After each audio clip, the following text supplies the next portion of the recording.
Bonjour mes élèves, les 12e année bac, sciences physiques et aussi SVT. Dans cette vidéo, je vais corriger un exercice 2 d'une série logarithme numéro 2. L'exercice il contient une étude de fonction logarithme en deux parties. La partie 1, soit f la fonction définie par f de x égale x ln de x au carré plus x avec x strictement positif, f de 0 égale à 0. Le domaine de définition, deuxièmement, petit a montrer que la limite de x ln de x au carré lorsque x tend vers 0 plus 0. Petit b, en déduire que la fonction f est continue à droite au point 0. C, étudier la dérivabilité de f à droite en 0 à droite et interpréter géométriquement ou bien graphiquement le résultat.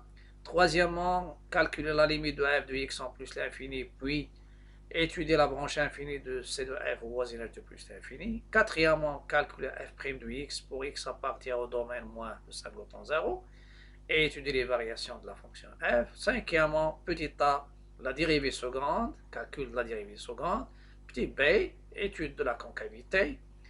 Et dans sixièmement, petit a, déterminer l'équation de la tangente delta, delta de la droite de delta, tangente à la courbe de f, au point d'abscisse 1, après étudier les positions relatives de CF et la droite delta, et septièmement, tracer C de F dans un repère orthonormé. Ça, c'est la partie 1. Dans la partie 2, soit UN, la suite définie par U0 égale à 1 demi, UN plus A égale à F de UN. Pour n supérieur ou égal à 0. Montrer que pour tout n appartenant à n, UN est entre 0 et 1, d'une manière large. Deuxièmement, montrer que la suite UN est croissante. Troisièmement, montrer que la suite UN est convergente et déterminer sa limite. Donc, avant de voir la solution, vous pouvez mettre pause, essayer de chercher et passer à la correction après et essayer de terminer la correction. Parce que ça, c'est très intéressant, soit dans les devoirs surveillés ou bien c'est la préparation des bacs.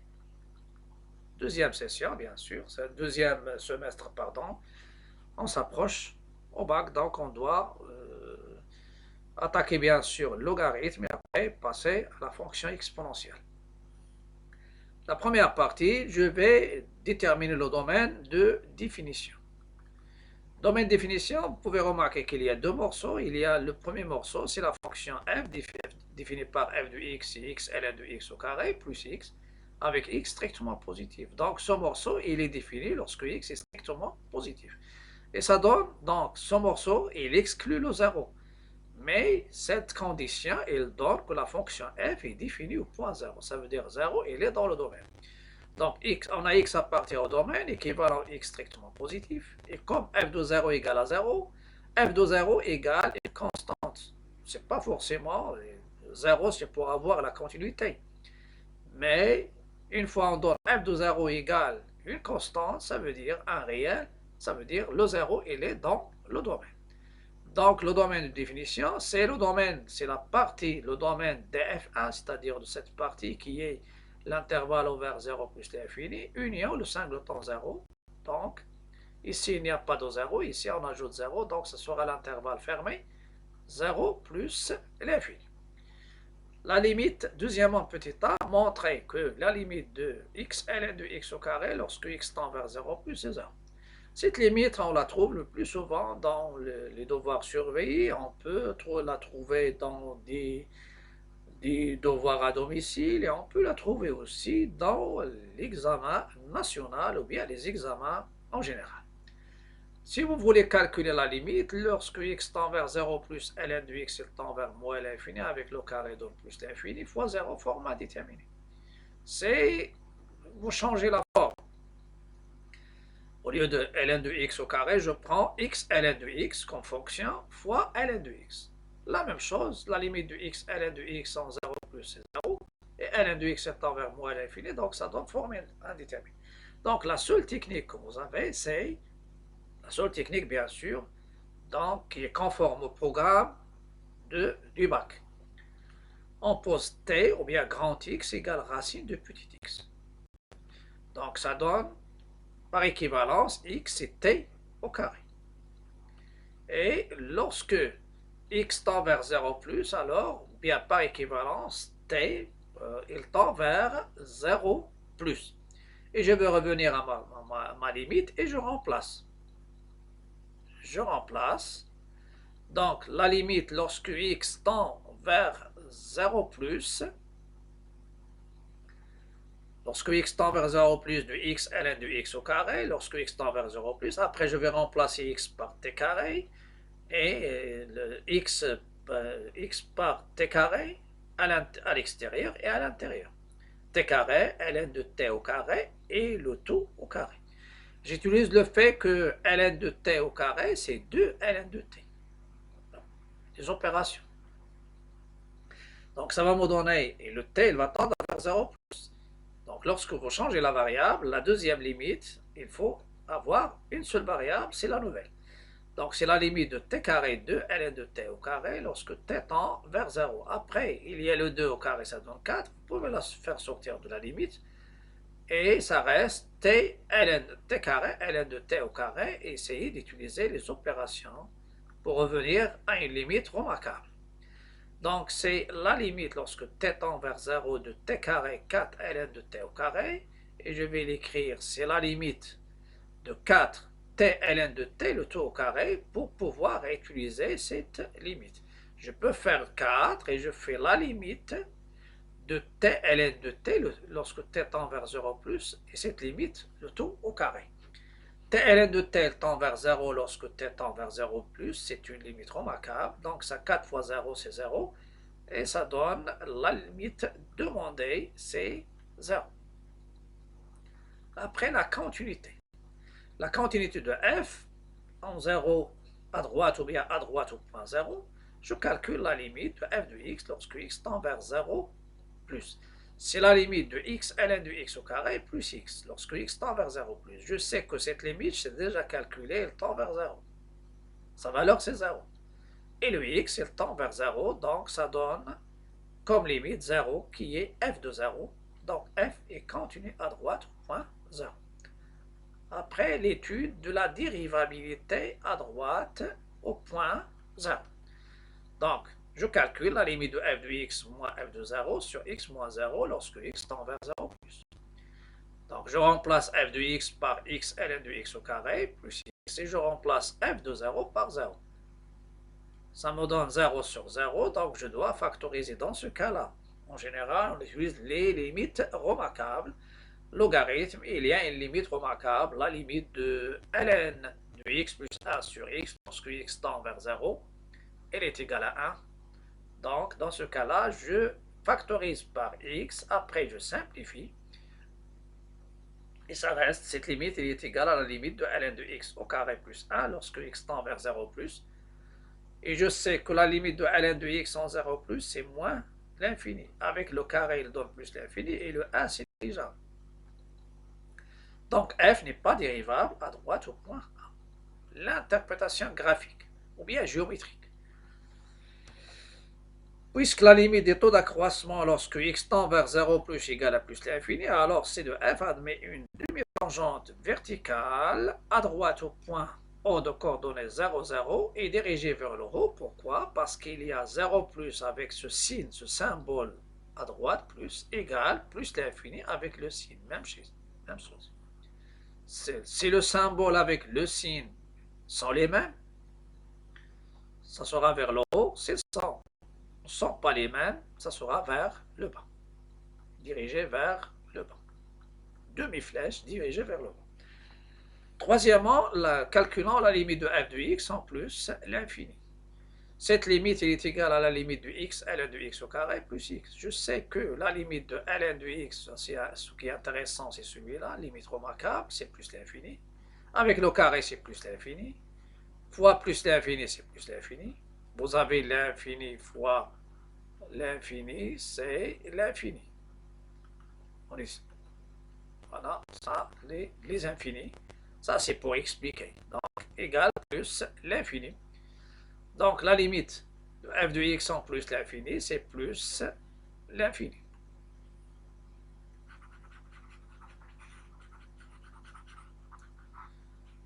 Maintenant, étude de la branche infinie en plus l'infini. Pour la branche infinie en plus l'infini, je dois indiquer que la limite de f de x en plus l'infini, c'est plus l'infini. Et je vais passer à l'étape suivante, c'est le calcul de la limite de f de x sur x. La limite de f de x sur x en plus l'infini, c'est la limite de rapport que j'ai déjà utilisée. Je factorise par x et je simplifie. Je peux l'utiliser déjà simplifié. Donc, c'est la limite en plus l'infini. Logarithme, sa limite en plus l'infini, c'est plus l'infini. Le carré, c'est plus l'infini. Et le 1, c'est négligeable. Et ça va me donner la limite en plus l'infini. Donc, ma courbe, c'est de f. Il admet une branche parabolique de direction l'axe des ordonnées. Et l'axe des ordonnées, bien sûr, au voisinage de plus l'infini. C'est-à-dire, la courbe, elle prend la forme d'une branche de parabole dirigée par les y positifs. Je passe maintenant aux variations. Quatrièmement, calculant f' de x pour x appartenant à R étoile plus et l'étude des variations. Calculant f' de x pour x strictement positif, je prends f' de x, c'est quoi? C'est la dérivée de la somme.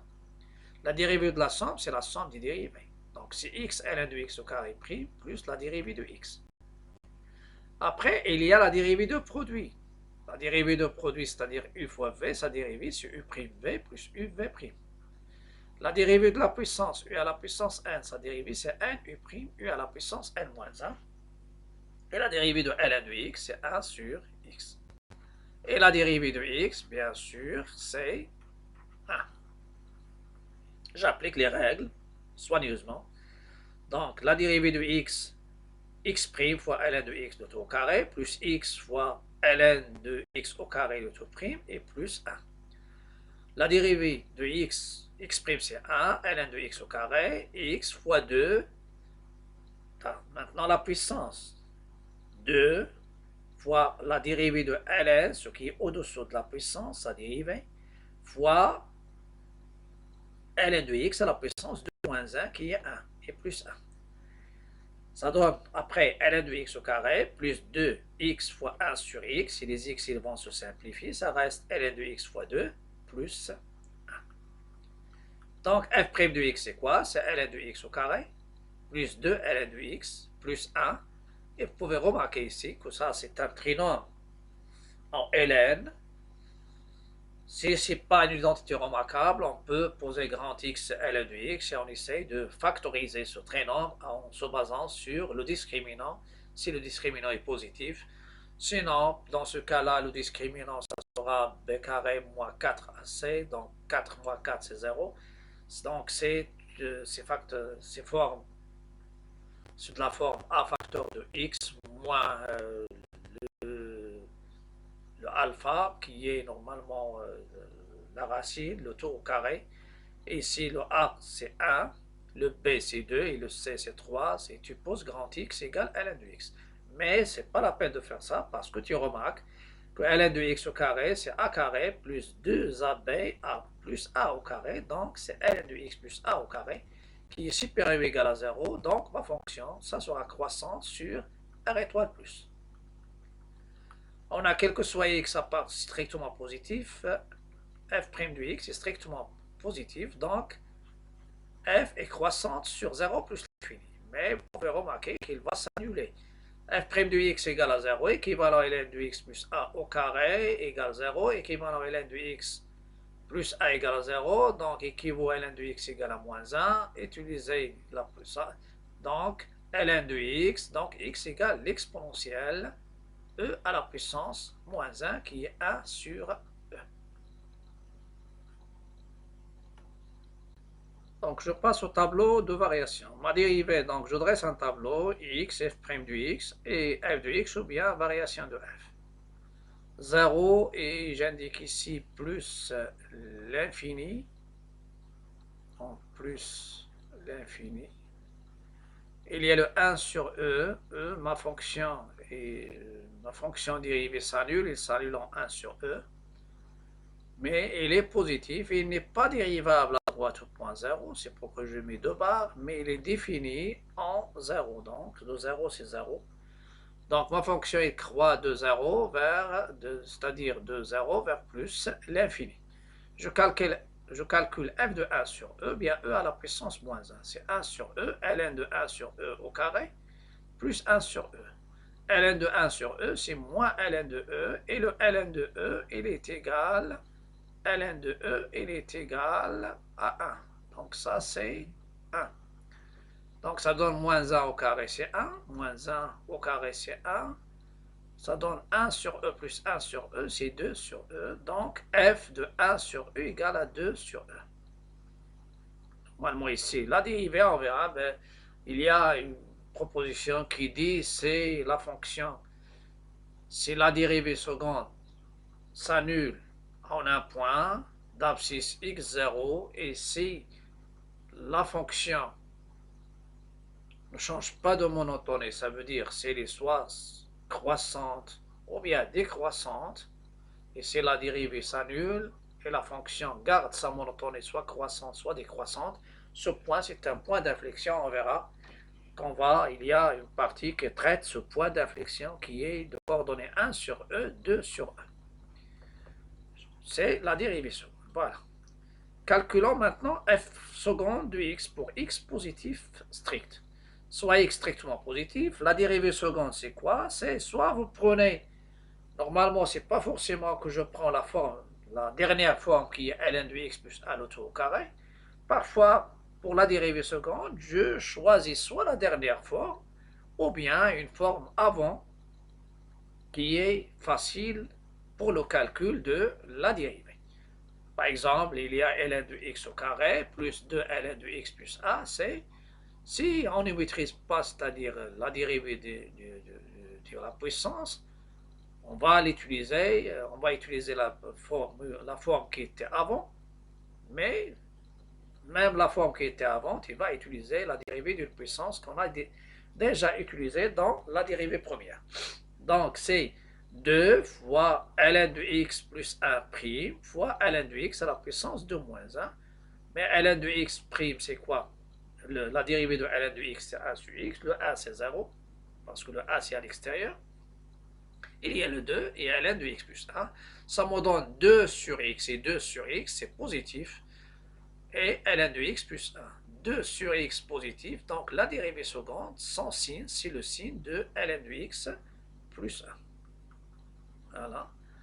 On a x, je prends x strictement positif, donc on a 2 sur x strictement positif, donc le signe de f seconde de x est celui de ln de x plus 1, et je sais que ln de x plus 1, il s'annule, d'après ce qui précède, le ln de x plus 1, il s'annule lorsque x, j'ai déjà utilisé ça, ln de x plus 1, elle est nulle si seulement si x égale e à la puissance moins 1, ou bien 1 sur e.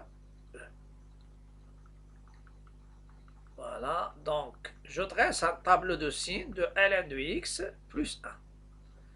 Vous avez déjà ln de x plus 1,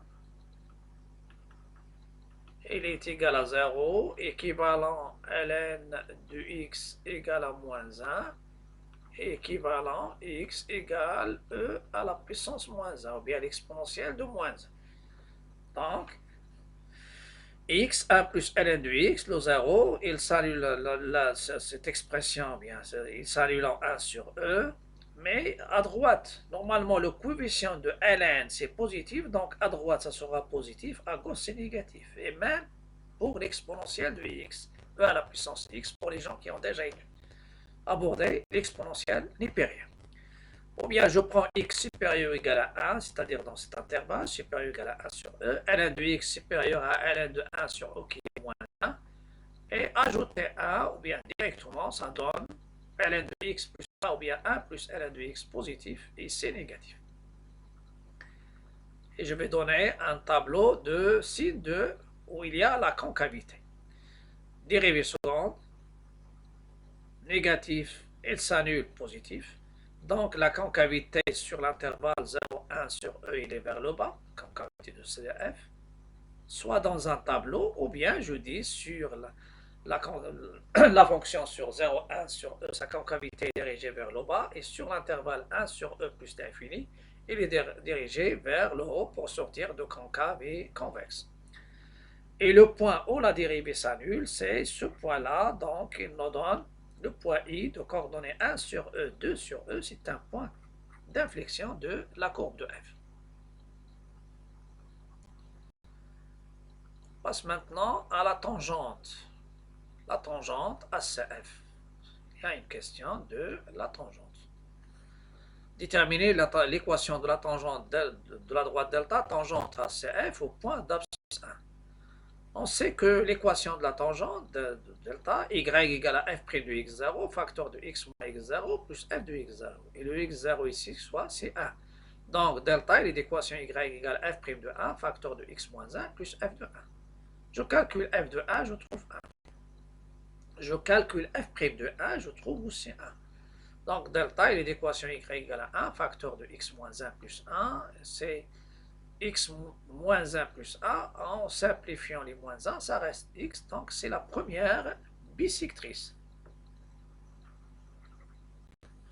Donc c'est la première bisectrice, donc l'équation y égale à x, c'est la tangente ACF au point A de coordonnées, j'ai considéré ce point tangent, c'est le point A de coordonnées 1, 1. Position relative de la courbe par rapport à une droite. Pour étudier les positions relatives d'une courbe par rapport à une droite, essayez d'étudier le signe de f de x moins y. Le y ici, c'est quoi? C'est x. Donc, je vais étudier le signe de f de x moins x sur l'intervalle ouvert 0 plus l'infini. Soit x strictement positif, vous avez f de x moins x, c'est quoi? C'est x ln de x au carré plus x moins x. Je simplifie les x, ça reste x ln de x de tout au carré. Et je sais que celui-là, il est supérieur ou égal à 0, car x est strictement positif. Donc, d'après cette expression, c'est-à-dire ce que je viens de vous donner, la courbe de f, ça sera au-dessus de l'axe de la droite delta sur l'intervalle ouvert 0 plus l'infini. Mais vous pouvez remarquer que ln de x, il s'annule lorsque x égale 1. Donc, f de x moins x égale à 0 pour voir est-ce qu'il y a des points d'intersection. Non, parce que j'ai dit supérieur ou égal. X ln de x au carré égale à 0. X il est strictement positif, donc il est non nul. Ça donne le carré de ln, il est nul. Donc, ln de x égale à 0 par équivalence. Et je sais ln de x égale à 0, équivalent x égale 1. Donc, voilà l'abscisse des points d'intersection. Et je donne une conclusion. Donc, c'est de f est au-dessus de delta sur l'intervalle ouvert 0 plus l'infini. Et c'est de f coupe delta au point A de coordonnées 1, 1. J'ai déjà préparé la courbe et maintenant on va la discuter pour donner la courbe de la fonction f. Pour la courbe, la première chose, donc il y a un point d'inflexion, c'est je trace la droite delta d'équation y égale à x. Après, je vais tracer C de f, normalement, il a une tangente horizontale. Donc, C de f, donc on a C de f admet une demi-tangente verticale à droite au point bien sûr O de coordonnées 0, 0. Voilà, c'est ça le point O. Donc je trace la demi-tangente verticale. Voilà. Après, il y a la courbe, il admet une tangente. Il y a un point d'inflexion. Le point d'inflexion, je vais revenir au point d'inflexion. C'est le point où la dérivée s'annule. La dérivée s'annule. Donc, vous avez le point d'inflexion, il est de coordonnées 1 sur E, 2 sur E. 1 sur E, c'est 0,37 et 2 sur E, c'est à peu près 0,74. Ça, c'est le point d'inflexion. Vous avez f' de 1 sur E, c'est 0. Donc, C de f admet une tangente horizontale au point I. La tangente, c'est au point I, c'est-à-dire ce point-là, en ce point, il y a une tangente horizontale. C'est le point, bien sûr, ici vous avez, c'est 1 sur E, ici c'est 2 sur E. Après, il y a la tangente delta et les tangentes au point A. Et après, je vais tracer ma courbe. Je trace la courbe de la fonction f. Je vais tracer la courbe de la fonction f maintenant. Ma fonction, elle est croissante.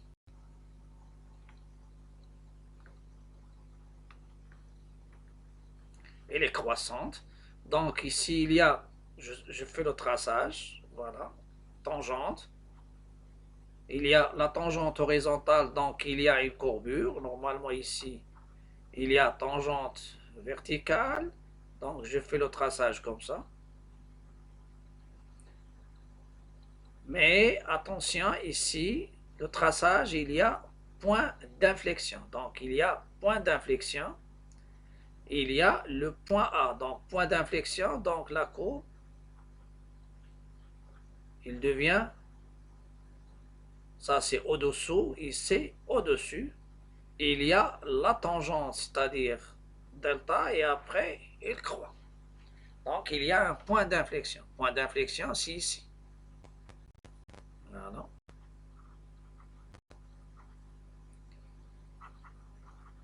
Donc je vais revenir au traçage de la tangente.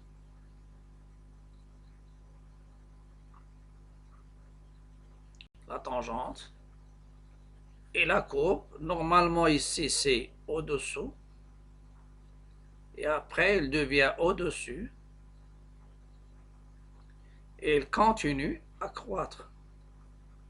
Il touche la tangente delta au point A et elle croît normalement vers plus l'infini.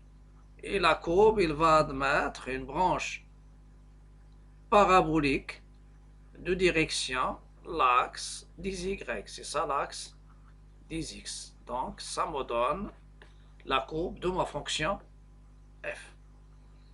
Donc c'est la courbe de ma fonction f.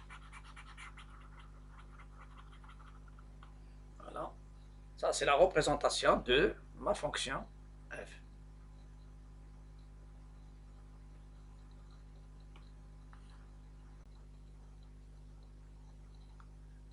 Je vais traiter maintenant la dernière partie.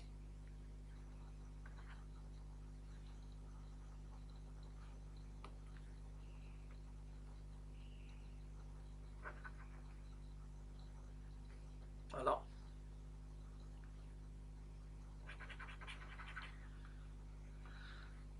la partie 2, UN, c'est une suite qui est définie par la fonction f.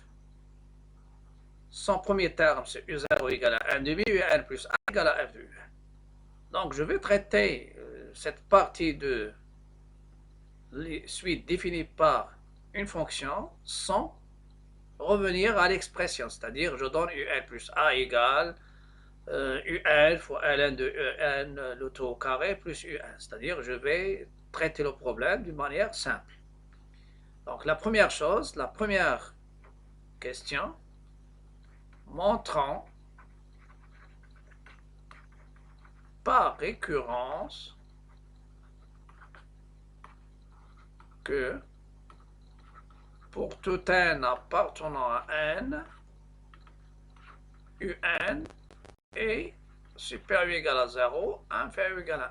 Je commence par l'initialisation. On a U0 égale 1 demi. Il est inférieur ou égal à 1 vrai, supérieur ou égal à 0. Donc, vrai. L'hérédité. Supposons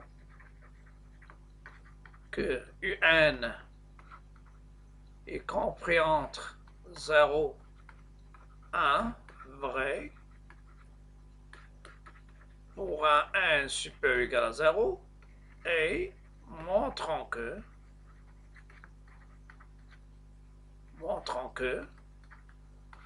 UN plus A est aussi vrai entre, c'est-à-dire l'ordre suivant. Donc je vais revenir à l'hypothèse de récurrence. UN est à ma supposition entre 0 et 1. F croissante sur 0,1 parce qu'il est croissant sur 0 plus l'infini. Donc, il conserve l'ordre. Donc, f de un, ce sera entre f de 0 et f de 1. Donc, croissante, ça veut dire il conserve l'ordre. Sinon, il renverse l'ordre. C'est les décroissantes. F de 0, c'est quoi? C'est 0. F de un, c'est un plus 1. F de 1, c'est 1. Il est vrai. Donc, directement. Après, il nous reste la conclusion. D'après le principe de récurrence, donc les suites définies par la fonction, c'est plus facile que les autres suites. D'après le principe de récurrence, on déduit que pour tout n appartenant à n, un, c'est-à-dire ma suite, elle est bornée. Voilà. La deuxième question maintenant, c'est montrer que la suite est croissante. Donc, c'est deuxièmement. C'est quoi? C'est la monotonie de la suite UN. Donc, quel est le signe de UN plus 1 moins UN? On a, d'après ce qui précède,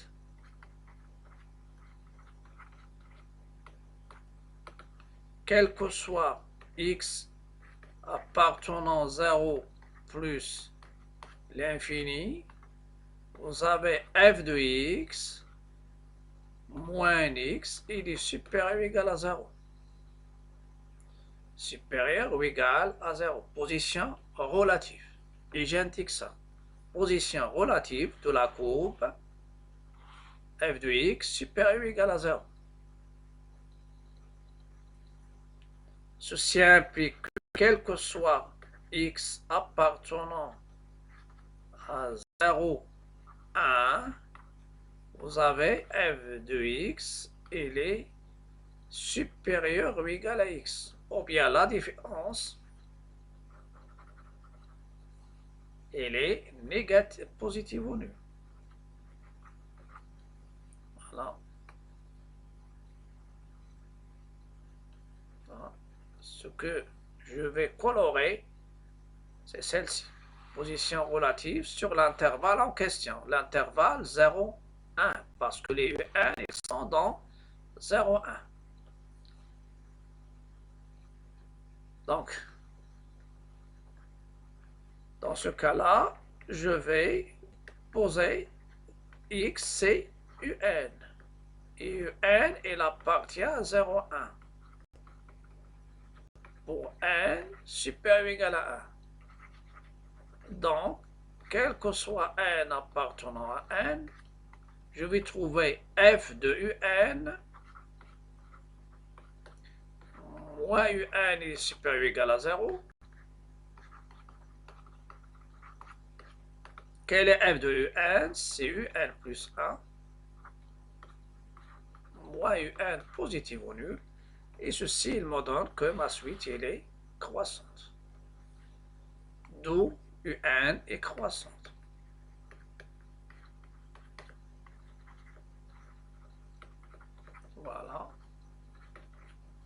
croissance. Après, on vous demande d'en déduire ou de montrer qu'elle est convergente et déterminer sa limite. Troisièmement, la première chose, on a UN croissante et majorée par 1, donc elle est convergente. Voilà. Donc ça c'est la première chose. Croissante majorée, donc ce qui m'intéresse c'est convergence. Calculons limite de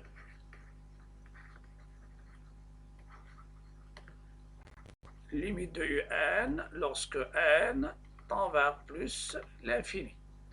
Donc je reviens maintenant au théorème de la limite d'une suite définie par une fonction. On a U0 égale 1 demi. Il appartient bien sûr à l'intervalle que je vais le considérer à l'intervalle 0,1.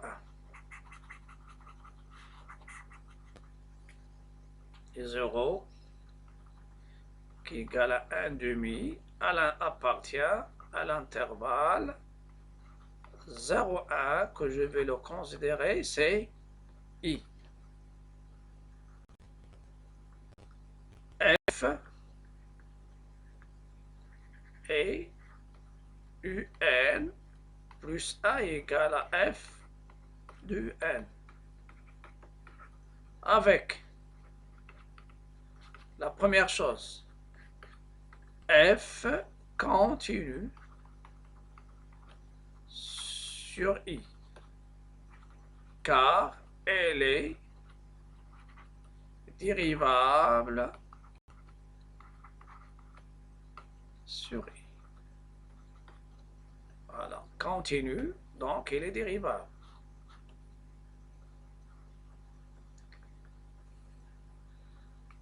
Deuxième chose, F continue est strictement croissante sur 0,1.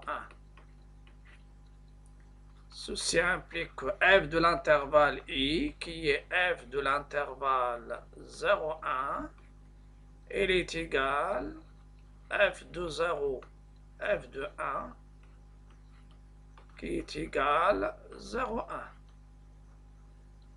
Donc ça me donne f de I, elle est égale à I. Donc il est inclus. Donc je dis inclus, donc la deuxième condition. La stricte monotonée pour le calcul de l'image. Troisièmement, UN est convergente.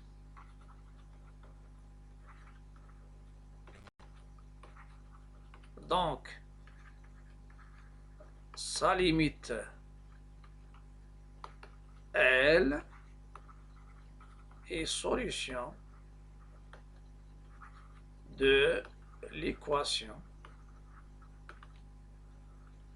f de x égale à x. F de x égale x sur l'intervalle 0,1. On sait que f de x égale à x, il est équivalent x égale à 1, qui appartient bien sûr à l'intervalle i. Donc, la limite du 1 lorsque n tend vers plus l'infini, c'est 1. Donc ça, c'est ce qu'il fallait démontrer. Donc normalement ici, c'est 3 étapes. La continuité, f de i est inclus dans i. On a utilisé la continuité, la stricte monotonée pour le calcul de l'image. l'intervalle, un convergente, donc sa limite, c'est solution de l'équation f de x égale à x. F de x égale à x est l'équivalent f de x moins x égale à x, ln de x le tout au carré, x strictement positif, donc, et même, ça donne normalement le cas de x égale à 0, mais l'expression c'est défini, donc f de 0 égale 0, f de x égale à 0, équivalent x égale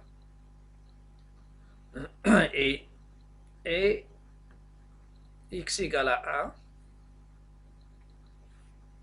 et il y a le cas de, normalement lorsque je fais l'intervalle fermé, donc ça me donne x égale à 0 ou x égale à 1.